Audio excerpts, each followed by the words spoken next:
जुलाई 2015 में कारोबारी विजय माल्या के द्वारा 9,000 करोड़ रुपए का घोटाला सामने आया, जिसमें 17 बैंक शामिल थी। चलो एक ही तो फ्रॉड हुआ है, आगे बात करते हैं। दूसरा फ्रॉड जनवरी 2018 में नीरव मोदी का मामला सामने आया, जिसमें Punjab national bank PNB 13,570 crore रुपए का मामला। अब फिर फरवरी 2022 में ऋषि अग्रवाल जो ABG शिपयार्ड कंपनी के MD हैं, जिनके द्वारा 23,000 करोड़ रुपए का फ्रॉड बैंकों के द्वारा सामने आया। और यह घोटाला देश के बैंकिंग सेक्टर का अब तक का सबसे बड़ा घोटाला है। और गुजरात की इस कंपनी ने लगभग 28 बैंकों को 22,842 करोड़ रुपए का चूड़ा लगाया। इसे बैंकिंग इतिहास का सबसे बड़ा घोटाला बताया जा रहा है। वहीं इस घोटाले की बात सामने आने पर कांग्रेस पार्टी ने सीधे तौर पर प्रधानमंत्री नरेंद्र मोदी जी पर इल्जाम लगा दिया। आप सुनना चाहोगे कि कांग्रेस पार्टी ने क्या कहा? सर, फ्रॉड के बारे में आप बता रहे थे, क्यों आप इसको सबसे बड़ा बोल रहे हैं?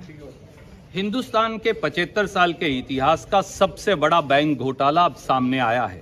मोदी सरकार की अब फ्लैगशिप स्कीम है, बैंक फ्रॉडस्टर्स के लिए लूटो और भगाओ और जनता का पैसा खाओ, बैंकों को डुबवाओ।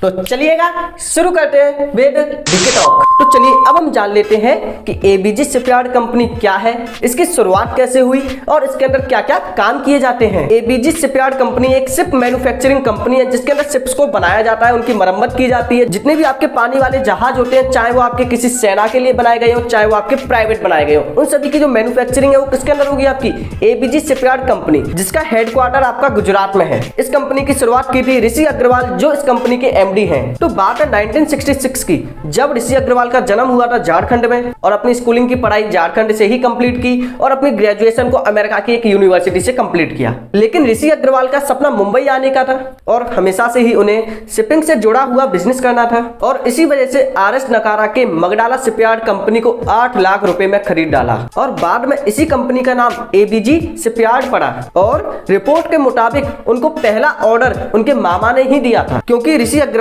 शशि रुइया और रवि रुइया के भांजे हैं। और रवि रुइया और शशि रुइया ये दोनों ही एसर ग्रुप के मालिक हैं। ABG शिपयार्ड कंपनी देश की सबसे बड़ी निजी शिपयार्ड कंपनी है और इस कंपनी ने केवल 16 सालों के अंदर ही 165 से ज्यादा जहाज बना चुके हैं, जिसमें से 45 जहाज तो दूसरे देशों के लिए बनाए थे, जिसमें से बचे कुछ सभी जहाज आपके नौसेना और कोस्ट गार्ड के लिए बनाए हैं। चलो अब बात कर लेते हैं, जो कंपनी इतनी अच्छी चल रही थी वो धीरे धीरे इतने नीचे कैसे गिर गई? हुआ कुछ ऐसा, जो ऋषि अग्रवाल जो इस कंपनी के MD और चेयरमैन है, उन्होंने ABG शिपयार्ड कंपनी के नाम पर बैंकों से काफी ज्यादा उधार लिया और उधार लेने के बाद उस पैसे को गलत कामों में या फिर कहीं और इन्वेस्ट कर दिया, जिसकी वजह से ABG शिपयार्ड कंपनी धीरे धीरे डूब गई। अब किन किन जगहों पे उन्होंने अपने पैसे को इन्वेस्ट किया, तो एक बार उन चीजों को भी देख लेते हैं। फॉरेंसिक रिपोर्ट के मुताबिक ABG शिपयार्ड कंपनी ने 31 मार्च 2016 को 603 करोड़ रुपए वन ओशियन शिपिंग कंपनी में इन्वेस्ट किए और 812 करोड़ रुपए अपने ही ग्रुप की ABG इंजीनियरिंग कंपनी में इन्वेस्ट किए। इसके अलावा ABG सिंगापुर के खरीदे गए 3,028 करोड़ रुपए के शेयर भी हैं।